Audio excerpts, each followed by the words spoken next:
I am Ryan Mitchell, Jenna's older brother. She should be planning her wedding, not grieving her loss. Instead, I relive her agonizing final weeks, haunted by what could have been.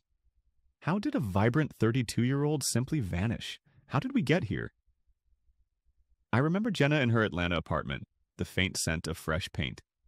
She hummed softly, meticulously illustrating a handmade birthday card for a friend. She spoke excitedly of her future, a trip to Paris for her birthday next year, sketching the Eiffel Tower on a napkin. We grew up believing in doctors, trusting them implicitly to heal. When she mentioned a twinge, we brushed it off. If you're watching this, subscribe and tell me where you're listening from. Then the pain started. A sharp, searing cramp low in her abdomen, initially dismissed as a bad period.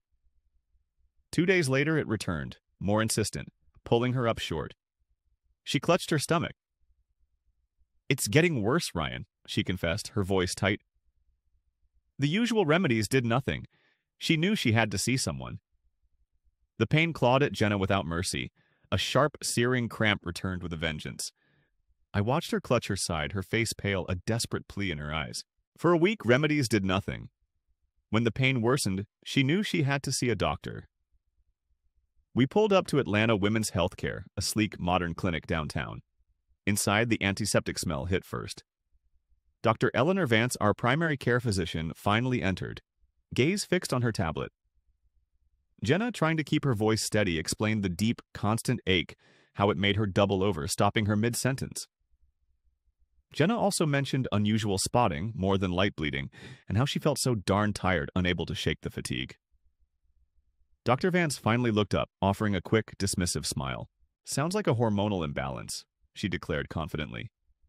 "Totally common for women your age, honey. Nothing to worry about." She scribbled on a pad, "Pain relief and hormone pills. Take these. You should be right as rain in no time."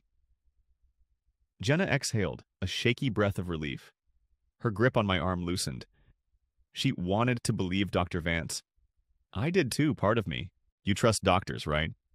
But a knot tightened in my gut. A cold, hard stone. Those weren't just common symptoms. This felt different. We left the sterile clinic with prescriptions, walking out into the bright Atlanta sunshine. The city noises seemed muted. Jenna tried to smile, but her slumped shoulders were a telltale sign of lingering discomfort. The pain hadn't vanished. It just felt dismissed. 5 days later, on May 20th, 2023, when she could barely get out of bed, we headed straight for Emory University Hospital. Jenna's pain had turned into a relentless torment. We checked her into Emory University Hospital in Atlanta, Georgia, on May 20th, 2023. The sterile air hit us first, cold and unwelcoming. Her abdomen cramped, a deep, persistent ache, now accompanied by waves of nausea that left her weak. A young resident physician, likely fresh out of medical school, scanned her chart, his gaze flicking away quickly. He attributed her escalating discomfort to expected reactions from the hormone therapy Dr. Vance prescribed and generalized stress. Jenna's abdominal symptom severity assessment, ASA-1 score, already registered an 8 out of 10. "Could we get some imaging done?" I asked politely, trying to keep my voice even.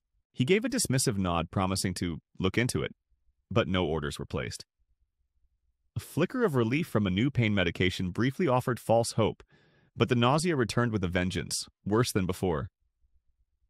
2 days later, on May 22nd, Jenna was visibly worse.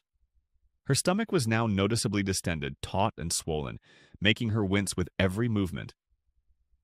Our alley nurse, a kind woman named Brenda, expressed concern during her rounds, her brows furrowed as she observed Jenna. "This isn't just bloat," she murmured to the resident, who simply brushed her off. "It's part of the process, just fluid retention. Common with hormonal shifts," he stated, his tone firm, implicitly rebuking Brenda for questioning his judgment. Jenna's ASA score now sat at a terrifying 9.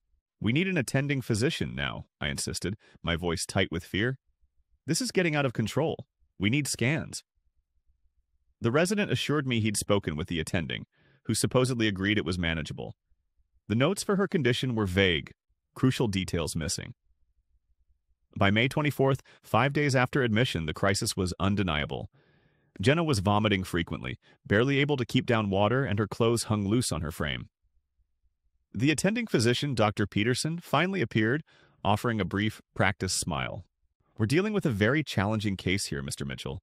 These things take time," he explained, vague and unhelpful. He offered no new diagnostics, no concrete plan. "Please," I begged, desperation clawing at my throat. "She's fading. We need answers. Run every test." Something. Jenna's ASA score had peaked at a brutal 10. The doctor merely patted my arm. "We're doing everything we can, but some discomfort is inevitable." That night, Jenna's breath became shallow, ragged, and she started bleeding heavily. The night of May 24th, 2023 was a blur. Jenna's breathing turned ragged, a shallow, desperate fight for air. Then, the horror. Heavy bleeding. Crimson seeped onto the white sheets, a stark, terrifying stain. Her eyes, wide with sudden, raw terror, locked onto mine. A guttural gasp tore from her throat. Her grip, once firm, went limp.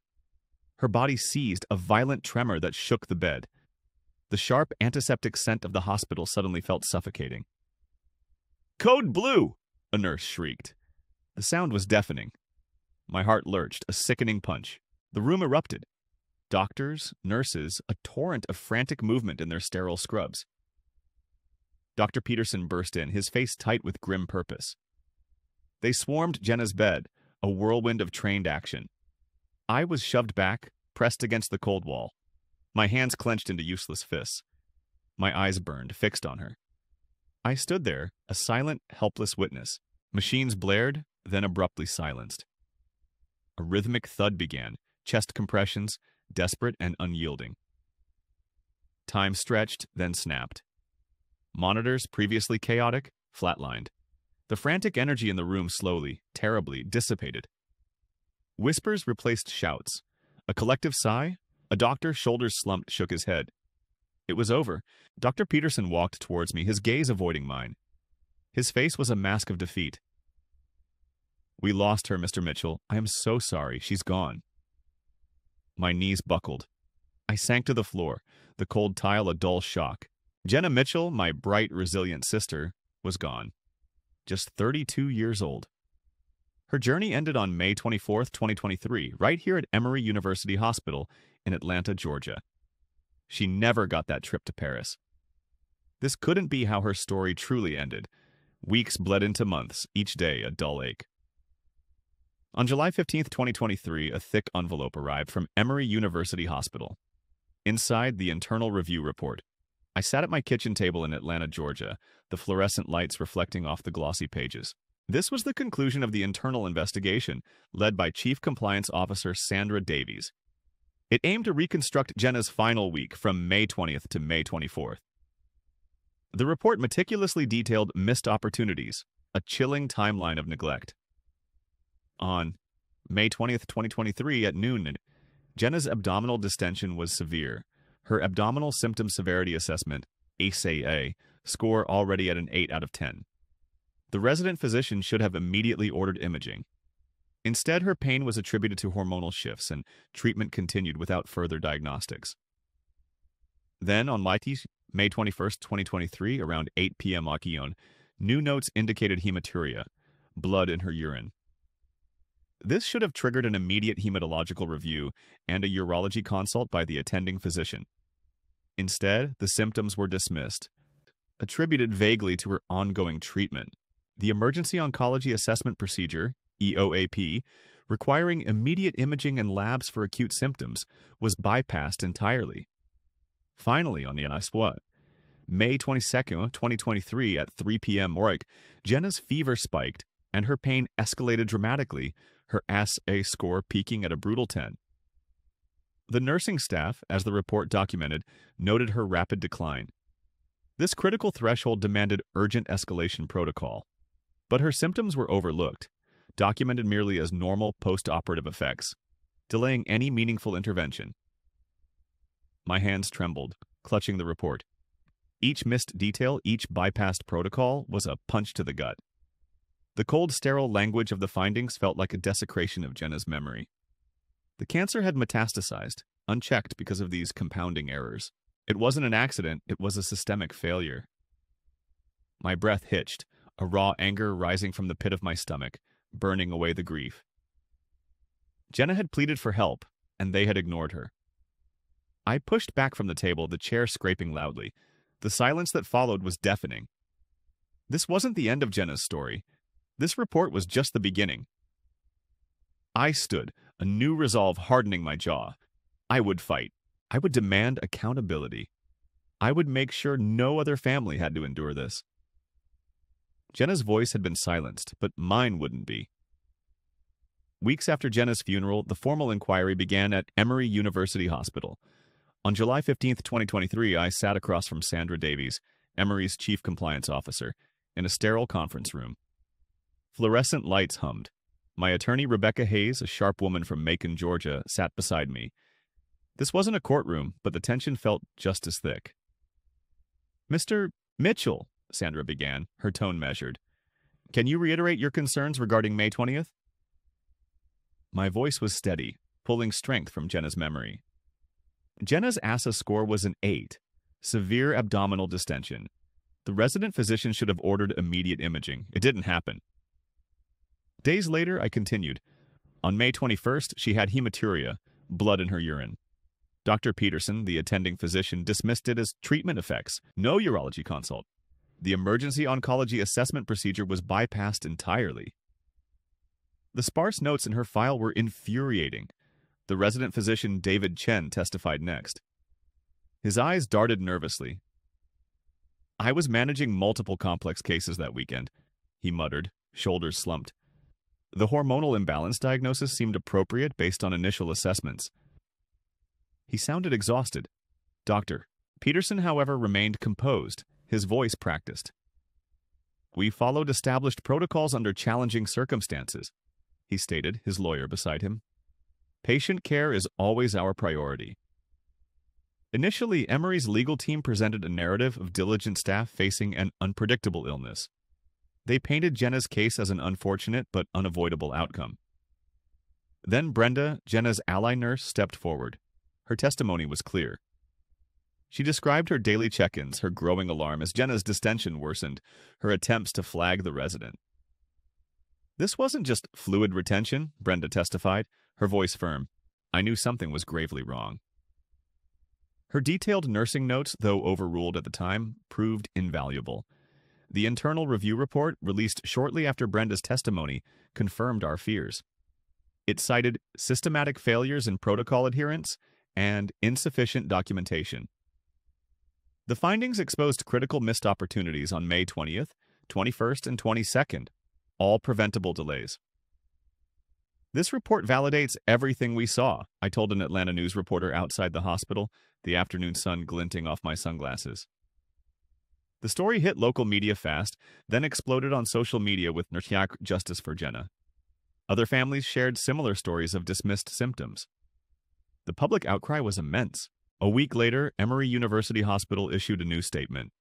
While still guarded, it acknowledged areas where our care fell short and committed to reviewing our protocols for patient assessment and escalation. It was a significant crack in their defensive wall. Jenna's death wasn't just a tragedy anymore, it was becoming a public demand for accountability. The investigation's conclusion finally opened the door. The fight for Jenna's rule had begun in earnest. 6 months after the internal review on February 1st, 2024, the medical community in Georgia finally adopted Jenna's rule. It was a bittersweet moment. A new state law born from an unimaginable loss was officially implemented at Emory University Hospital in Atlanta, with plans for wider adoption across the state. This pivotal legislation mandated 3 crucial provisions. First, it requires healthcare providers to immediately review all patient symptom scores, like Jenna's abdominal symptom severity assessment, ASA-ES scores, exceeding established thresholds within 1 hour, empowering families to demand real-time updates. Second, staff must now adhere to standardized protocols for patient assessment and escalation, ensuring no critical symptom is overlooked. Third, the rule establishes a robust accountability mechanism, including peer reviews and patient advocates, to transform how the healthcare system addresses concerns. The implementation of Jenna's rule began with a comprehensive rollout at Emory, backed by a $250,000 grant from the state legislature for training and audits. Phased expansion to other major Georgia hospitals will occur over 6 months. Staff education and community health seminars are underway. Monthly audits ensure compliance with chief medical officers held accountable. Families can now demand real-time updates. Staff must adopt standardized protocols. Response times are mandated within 1 hour for flagged symptoms. Accountability includes peer reviews and patient advocates. The early impact is promising. One Macon, Georgia, family recently avoided tragedy when a nurse, following Jenna's rule, escalated an unnoticed fever, leading to an early sepsis diagnosis. This could save hundreds of lives each year. Despite its promise, challenges remain. Resistance from some senior staff and resource strain present hurdles. Cultural shifts take time, and implementation gaps need vigilance. Jenna's rule can't undo the profound loss, but her legacy continues to save lives. Her laughter still echoes, a poignant reminder of the vibrant spirit we lost and the fight her story ignited. Almost a year has passed since May 24, 2023. It's April 2024 now. Every day I live with the quiet hum of Jenna's absence, a constant ache. She would be 33 this year, probably planning another adventure, sketching ideas for her Paris trip. My work as a journalist, once broad, now focuses almost entirely on healthcare. I hear other stories, similar stories, and the knot in my stomach tightens. I remember Jenna meticulously illustrating handmade birthday cards humming softly. Her unwavering optimism shone through every stroke. She'd talk about future plans, like when she sketched the Eiffel Tower on a napkin. Cervical cancer, if caught early, is highly treatable. Yet hundreds of American women die each year from preventable delays, often due to dismissed symptoms. This systemic failure isn't just a statistic. It's a person, a family, a life cut short. We learned the hard way to recognize the warning signs. Persistent, unexplained pelvic pain is a major red flag. So is unusual bleeding, heavy fatigue that won't go away, or a distended, swollen abdomen. Don't let anyone tell you these are normal for your age. Families must advocate relentlessly. Document every symptom, every conversation, every doctor's name. Use clear, firm language. I need imaging now. Escalate this to an attending physician. Know your rights and don't back down when your gut tells you something is wrong. Jenna's rule is now active across Georgia, pushing for faster symptom response and accountability. It's already showing promise, saving lives through early diagnosis. Still, cultural shifts within hospitals take time. Vigilance remains key. Trust your medical professionals, yes, but always verify. Your voice, your insistence, can be the difference between a dismissed complaint and a life-saving diagnosis. Systems change through pressure, through stories like Jenna's. Thank you for listening. Don't forget to subscribe and share your story in the comments. I will always remember Jenna dancing at her best friend's wedding in Charleston, South Carolina, a stunning smile illuminating her face. The band played a Motown classic. She twirled, her dress catching the evening light, laughing so freely.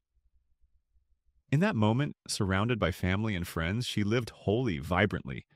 No hospital rooms, no sterile air, just pure joy, the music swelling around her.